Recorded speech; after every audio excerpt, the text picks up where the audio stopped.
R$ 4.000 para aprender a dirigir, o governo pode acabar com a obrigatoriedade das autoescolas e quebrar um dos monopólios mais lucrativos do país. Uma vitória da liberdade contra o lobby. Este é o Visão Libertária, sua fonte de informações descentralizadas e distribuídas. Ajude a propagar as ideias da liberdade.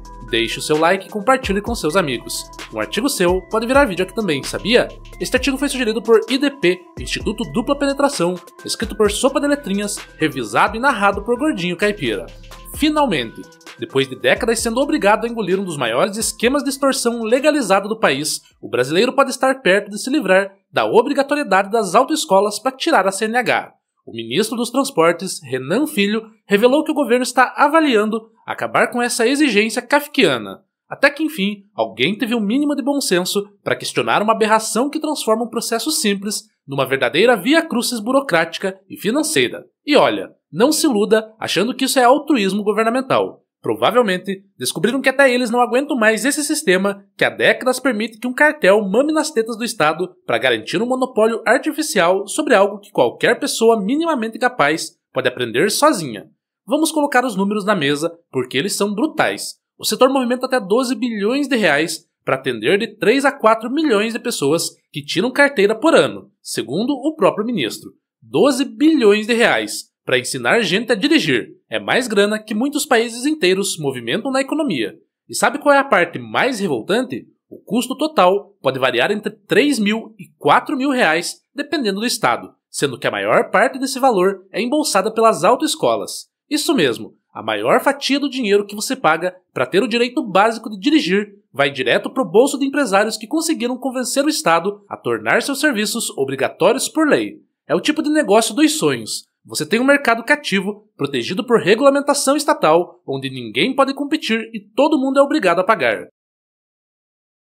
A FENALTO, Federação Nacional das Autoescolas do Brasil, estima que existam mais de 15.000 autoescolas em atividade no país.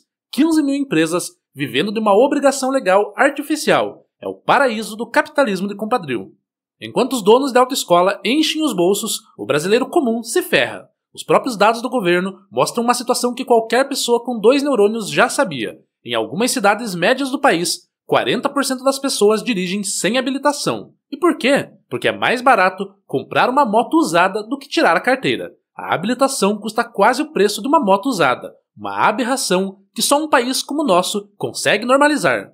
E se a situação já é desesperadora para os homens, imagina para as mulheres. Os dados oficiais mostram que 60% das mulheres em idade de ter carteira não possuem CNH. O motivo? Quando a família junta dinheiro para alguém tirar a carteira, normalmente escolhem tirar a dos meninos. O sistema de autoescolas obrigatórias não é só um roubo financeiro, é também um mecanismo de exclusão social e do sexo feminino. Mas claro, levou décadas para algum burocrata de Brasília descobrir isso. Mas será que o Brasil está inventando a roda? Claro que não. Como sempre, estamos décadas atrasados, descobrindo o que o resto do mundo civilizado já faz há tempos. Na Inglaterra, não há obrigação de passar por curso de direção para obter a habilitação. Nos Estados Unidos, a maior parte dos estados não exige aulas de candidatos com mais de 18 anos. E esses países colapsaram no trânsito? Viraram um caos de acidentes? Pelo contrário, funciona perfeitamente. Porque a verdade inconveniente é que dirigir não é nenhum mistério cósmico que exige 45 horas de aulas teóricas e 20 horas de aulas práticas. É uma habilidade que qualquer pessoa com 2 neurônios funcionando consegue dominar com treino e boa vontade. O Brasil é um dos poucos países no mundo que obriga o sujeito a fazer um número de horas-aula para fazer uma prova. E não é por acaso que somos também um dos países com maior burocracia, maior corrupção e menor produtividade do mundo. Coincidência? Só na cabeça de quem ainda acredita em Papai Noel. Obviamente, a turma das autoescolas não vai aceitar perder a mamata sem lutar. Até o próprio governo já admite que espera a resistência das empresas de autoescola. Claro que vai enfrentar. Nenhum cartel abre mão voluntariamente dos seus privilégios. A única vantagem dessa proposta é que ela não precisa passar pelo Congresso, aquele antro de lobistas e trocadores de favor. Basta um ato do Executivo, já que a obrigatoriedade está expressa numa simples resolução do CONTRAN.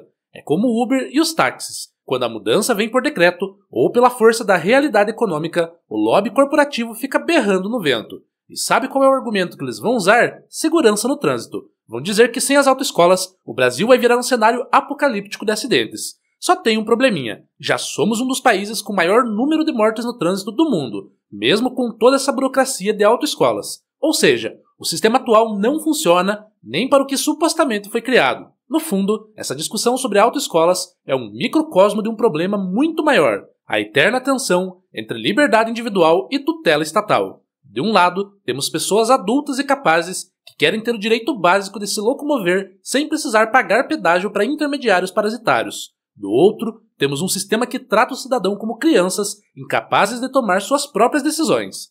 Pelo menos dessa vez, alguém teve o bom senso de dizer o óbvio. Eu sou contra sempre que o Estado obriga o cidadão a fazer as coisas. Se você achar que precisa, vai lá e faz. Essa é a diferença entre uma sociedade livre e uma sociedade tutelada. Numa sociedade livre, você escolhe se quer frequentar uma autoescola ou aprender sozinho. Numa sociedade tutelada, papai Estado decide por você. A proposta é simples e revolucionária. Mantenha os exames teórico e prático, mas deixe cada um escolher como se preparar. Quer ir numa autoescola? Vá. Quer contratar um instrutor particular? Pode. Quer aprender com o pai, o tio ou sozinho no estacionamento? Problema seu. O que importa é passar na prova e não como você se preparou.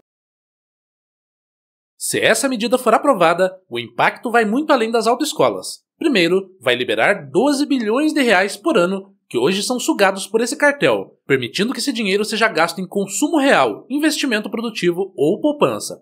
Como até o próprio governo admite, se a pessoa não gastar esse dinheiro para tirar a carteira, isso vira consumo. Segundo, vai resolver a crônica falta de motoristas profissionais no país. Hoje, um jovem que quer ser caminhoneiro precisa pagar R$3.000 para tirar a carteira categoria B, ganhar experiência, depois pagar mais para as categorias C e D. Quando ele consegue dirigir um caminhão de verdade, já está na casa dos 30 anos. Com a nova regra, esse processo fica mais barato e mais rápido.